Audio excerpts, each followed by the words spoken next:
Majkëll Haltzel është historian amerikan i cili hiç më pak se një dekadë ishte këshilltar për politikë jashtme për Joe Biden, njeriu që u rizgjedh nënkryetar i Shteteve të Bashkuara të Amerikës. Në këtë kohë, personi që është sonte me ne, Majkëll Haltzel, udhëhoqi edhe nën Komitetin e Çështjeve Evropiane në Senatin e Shteteve të Bashkuara të Amerikës. Përveç kësaj, ai ka përfaqësuar SBA-n në OSBE dhe është i dekoruar në hiç më pak se 7 vende të Evropës për angazhimin e tij në çështjet evropiane. Ai është gjithashtu koautor dhe autori diku më se 10 librave dhe është sot në Kosovë. Mr. Haltzel, welcome to Kosova. Mirë se erdhe në Kosovë. During the decade that you were as a staffer for the Senate of Foreign Relations Committee, senior staffer, we saw the Dayton Peace Accord that ended the war in Bosnia.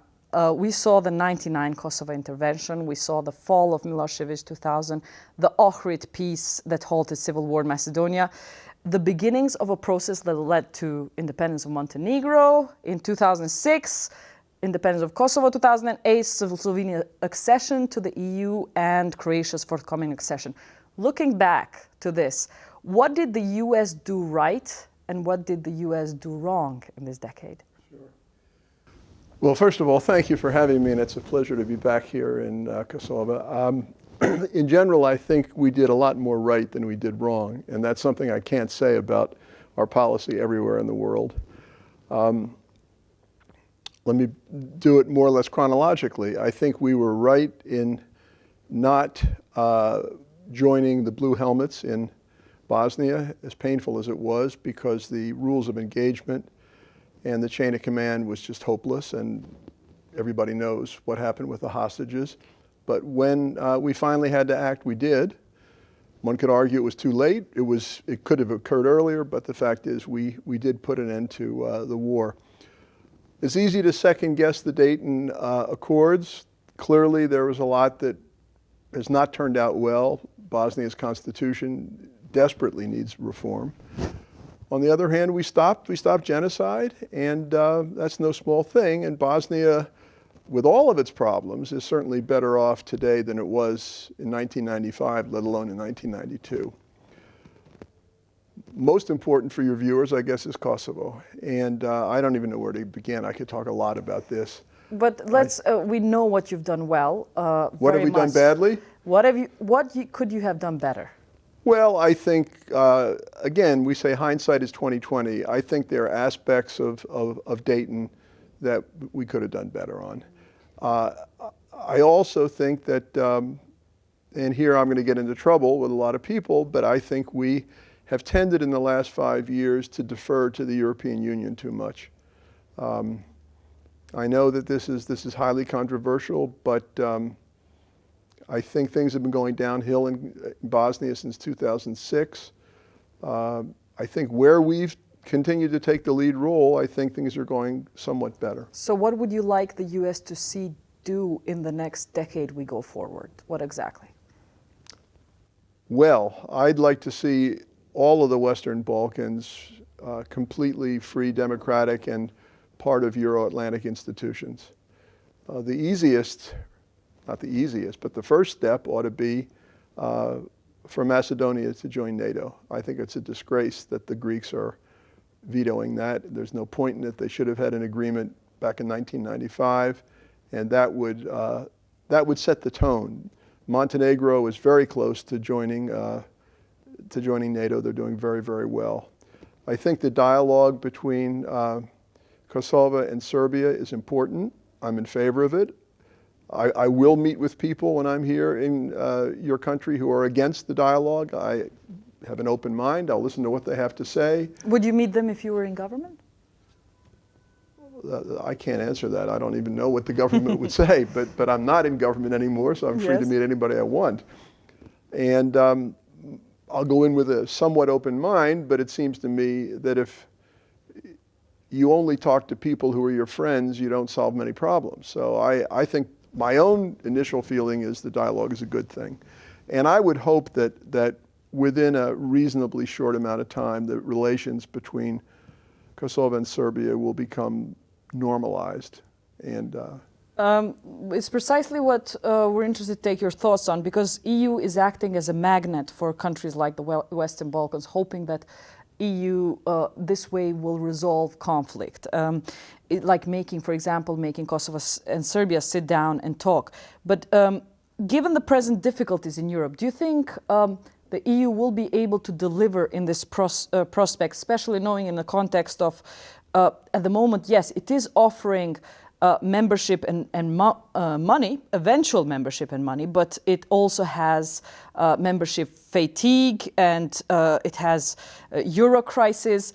Do you think really Europe is in a position to deliver on this prospect of European future without seeking, for example, it is not, when it talks to countries of this region, and Serbia in particular, does not seek to engage with approach like making the country come to terms with the enormity of crimes that happened, committed in the 90s, or installing in Kosovo a huge expensive, it installs in Kosovo a huge expensive rule of law like EULEX, but makes no requirement for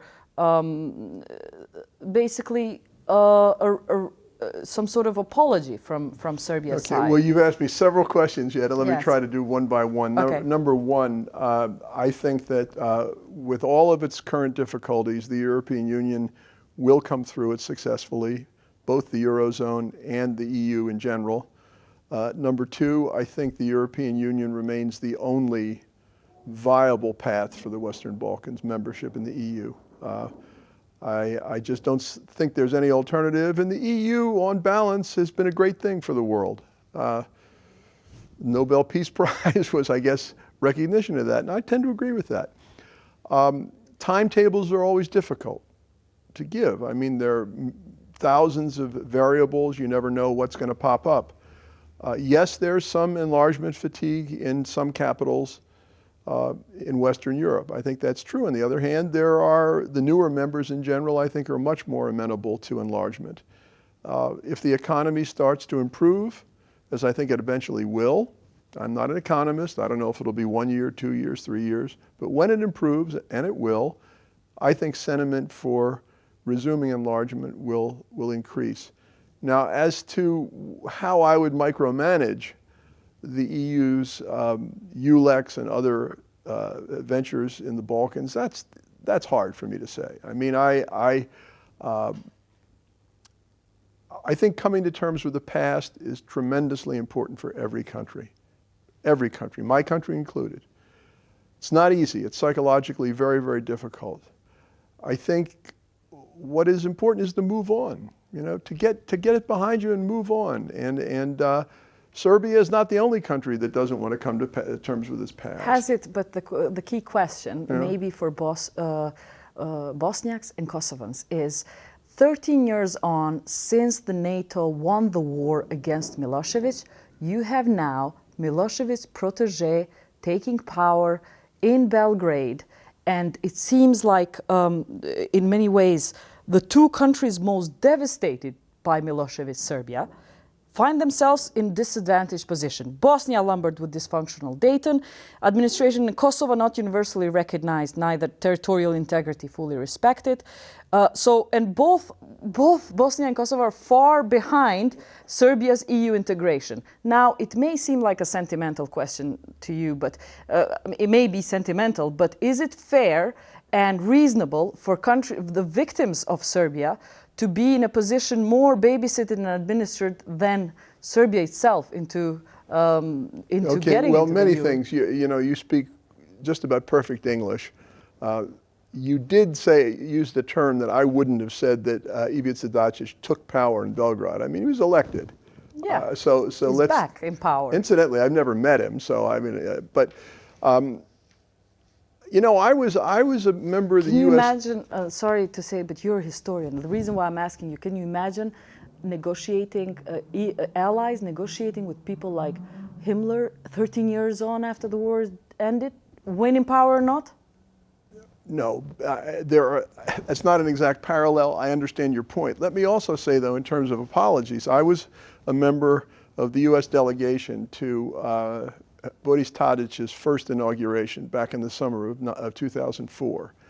And on live television, they asked him about Srebrenica. I mean, in his inaugural speech that was broadcast live in Serbia, in the same paragraph, he mentioned Srebrenica and Jasenovac. Now, the dumbest person in Serbia had to understand what he was talking about. I was there, live television. They didn't edit it out.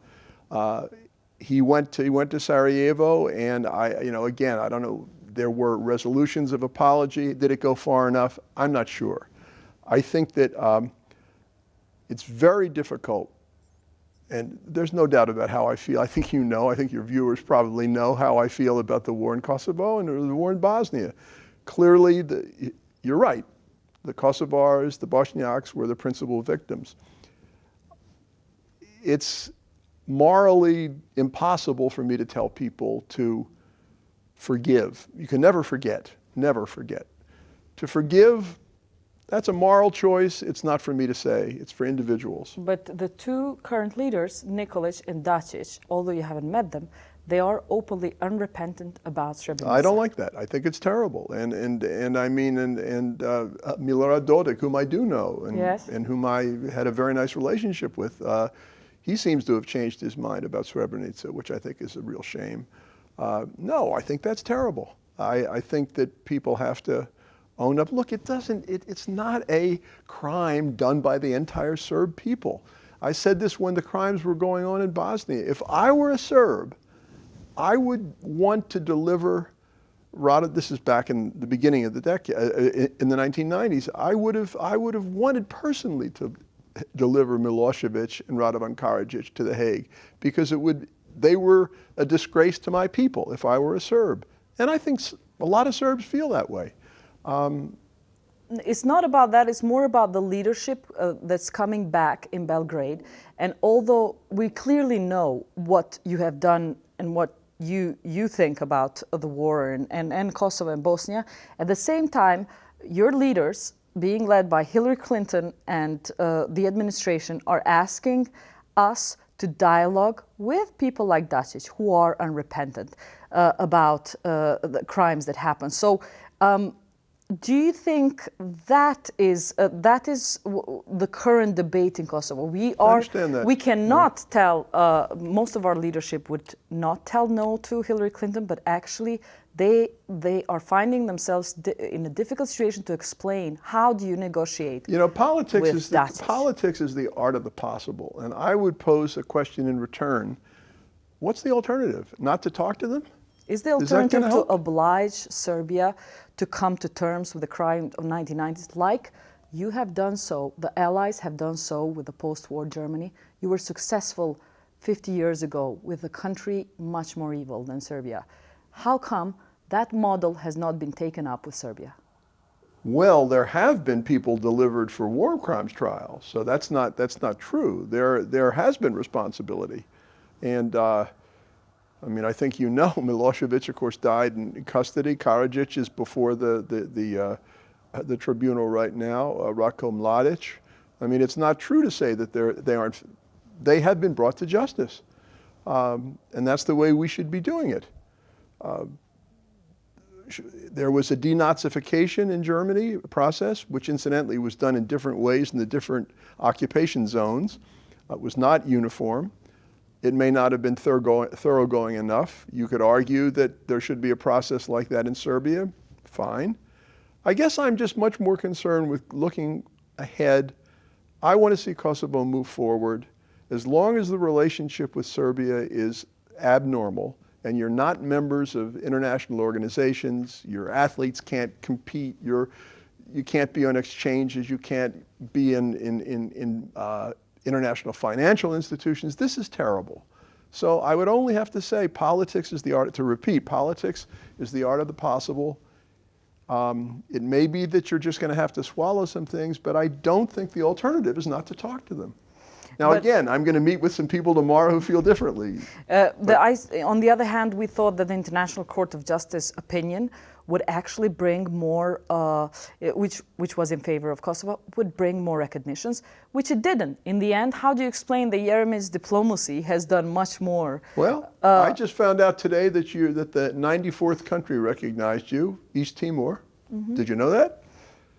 94. Very good. That's yes. a whole lot better than zero, and even in the European Union, 2 of the 7 have come around. I think this is, it's frustrating, it's even galling, but you're making progress.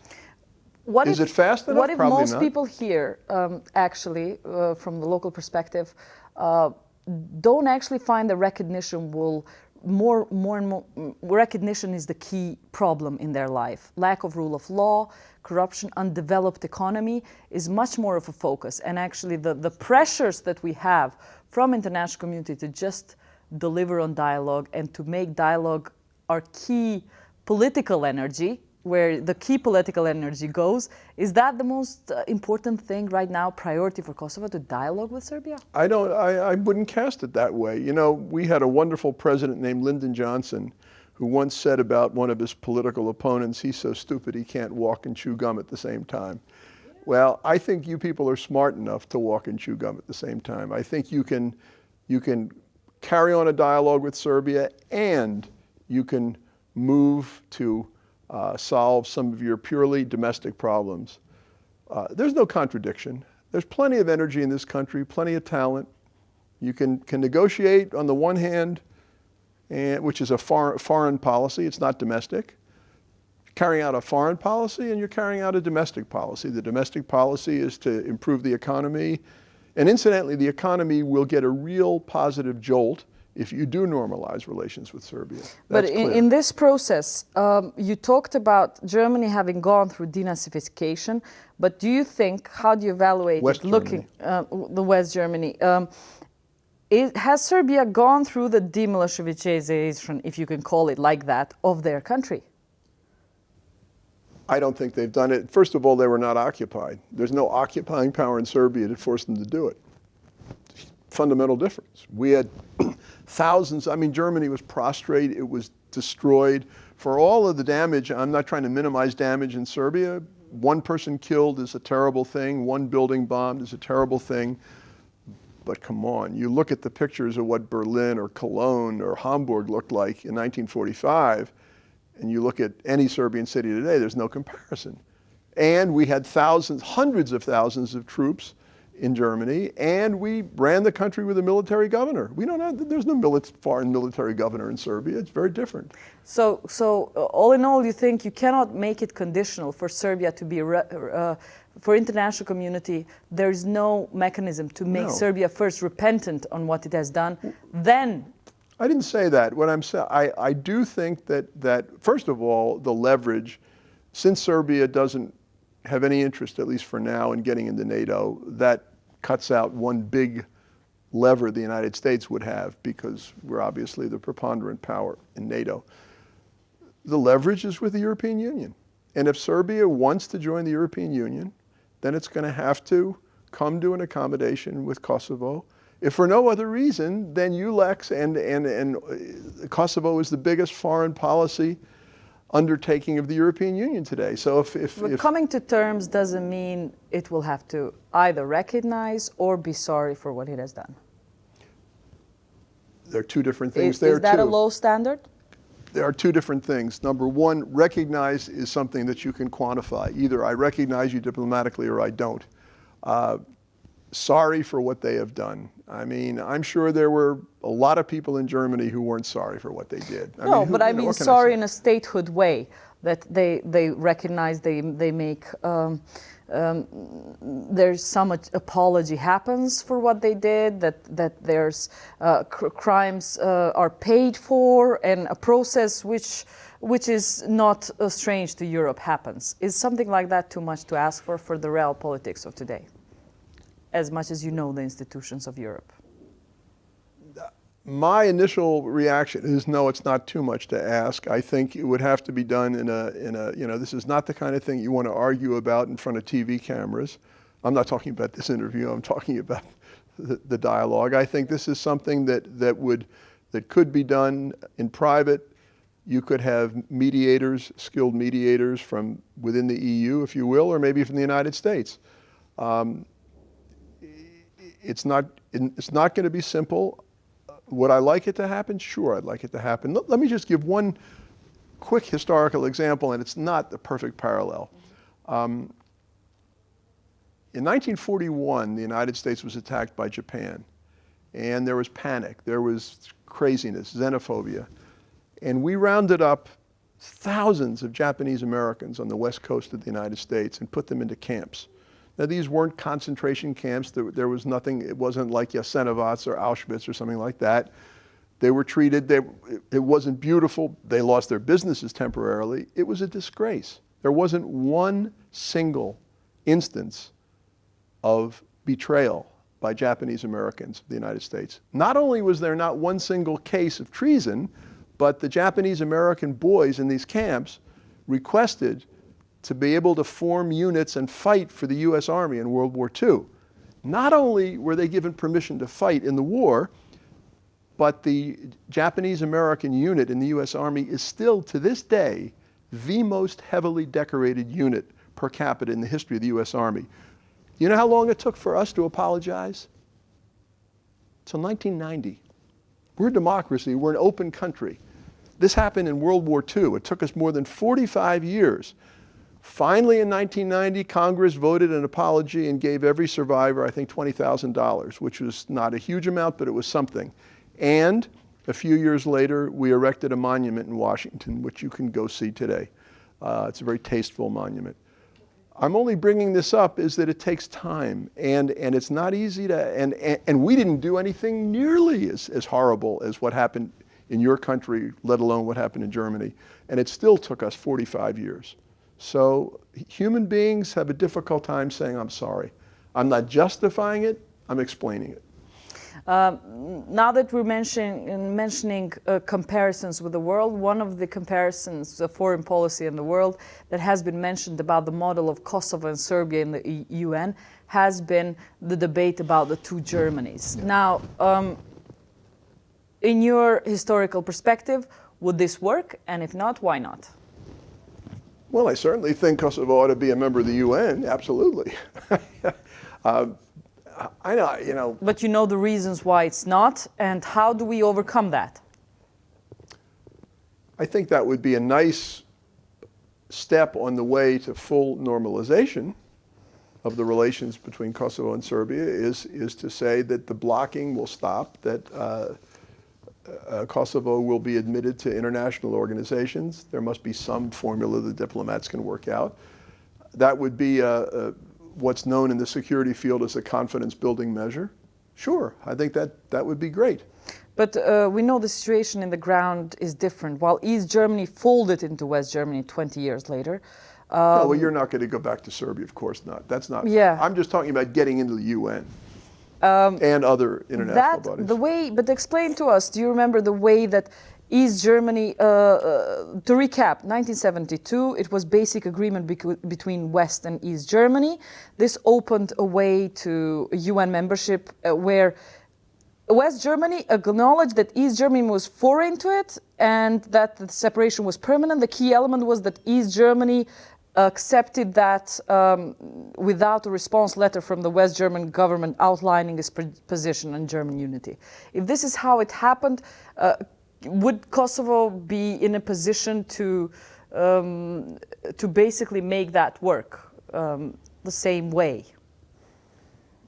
Yeah, it's not a perfect parallel. I mean, obviously, you had Germans on both sides, and the fact is, I mean, I lived in Berlin during that period for several years, and beneath the surface, most people in East Germany considered themselves Germans before they considered themselves communists or whatever else, and Lord knows the West Germans did. There's no parallel here at all. I mean, I don't think you feel like a Serb. Maybe I'm wrong, but I doubt that you do. And I don't think most people in Belgrade feel like they're Kosovar Albanians. I'm sure there are, you know, some people who have mixed feelings, but the vast majority of people feel different. So that's not, I mean, it's not your parallel. You're quoting other people, but I think it's a rather inexact one. The parallel that I think is that they did not have diplomatic relations. They had what was called permanent representation, ständige Vertretung, in each other's capitals. For all practical purposes, they were embassies, but they were called ständige Vertretung. You could have something like that. that's a good idea, and then Kosovo could enter the UN and other international bodies. And quid pro quo, in return, Serbia could move ahead with its EU candidacy. I mean, that's the carrot. But that's what Serbia gets. That's the carrot for Serbia. What does Kosovo get out of this? Oh my God, if you got normalization, you get plenty. What? Because clearly if Kosovo... Well, you'd be in international organizations. Oh, do you think, how can EU make Serbia allow Kosovo to enter international organizations which go beyond EU? I mean, EU is not making that condition that Serbia allows Kosovo to become member of international organizations. It's about normalization. I would be very surprised if Serbia came to an agreement with Kosovo. I would be hugely surprised if other countries would say, sorry, we're still not going to let Kosovo into international financial institution or the UN. I mean, who would be blocking? Coming to an agreement means agreeing about the border, about the plates, about some arrangement in the north. It will not be agreement about recognizing, clearly. But look, I didn't say what the sequence would be. Obviously, you'd have to work out a sequence. Maybe you start with the smallest things and build up. I think that's what you're doing, if I'm not mistaken. But at some point in the not too distant future, to make this a condition, after this points 1, 2, and 3 have been fulfilled. Can we trust Europe to make this condition? I trust Europe. I trust the EU, sure. To actually condition Serbia? Do I think they'll do it? Yeah. I'm not so sure. So why should we dialogue? Well, because it's the best chance you have. We're so small. And I don't think it's so small. No, that we're so small and powerless in many ways that we just have to say, we'll take whatever Europe gives us in terms of a process, right? I don't think I'd put it in those terms. I mean, I think that's a loaded way to put it, Jeta. I am being cynical in order just to... Sure, you're being cynical. To tell you what most of our audience would see it as. Yeah. Look, how can I possibly tell you what 27 different countries, soon to be 28, are going to say? It's impossible for me to say that. That the Finns would say yes and the Luxembourgers would say no. I don't know. What will the 5 non-recognizers say? That's with your experience in Europe, I'm more interested to hear what will the 5 non-recognizers do and allow. Will they recognize Kosovo themselves if they see that Kosovo is dialoguing with Serbia, and the best we can hope for there is that the border issues are resolved, people will be able to travel, some offices are open in both countries. This is what we're talking about. My guess, 1 or 2 might. I don't think all 5 would immediately know. And I have to say, I've gotten in some pretty heated discussions with ambassadors from these countries talk about inexact parallels. I mean, just because country X has a minority doesn't mean that it treated its minority the way Serbia treated Kosovo Albanians. That's childish. Precisely because they have their own issues why they don't recognize. Will it make a difference, whatever we do with Serbia? Yeah, I think it would. I mean, I think there has to be, for want of a better word, horse trading within the EU. And I think what you really need is leadership within the EU that wants to get this solved. And I'll say flat out where that probably has to come from. Germany. From Germany. Absolutely. Interesting. So you think we should put our faith in Angela Merkel? No, I didn't say put your faith in. I'm saying that they I would say, however, though, that Angela Merkel, when she read the Riot Act to President Tadic, 16 months ago, it worked. And now it took some German peacekeepers being shot at to get them to do that, but fine, whatever the motivation. Germany, I think, should be more assertive. I think their heart's in the right place. Why aren't the Germans mediating this process then? Are you surprised? Why aren't they mediating it? Well, because the EU wants to mediate it. I mean, I'm not saying Germany's going to tell all of its partners in the EU to take a hike and we'll do it ourselves. No, of course not.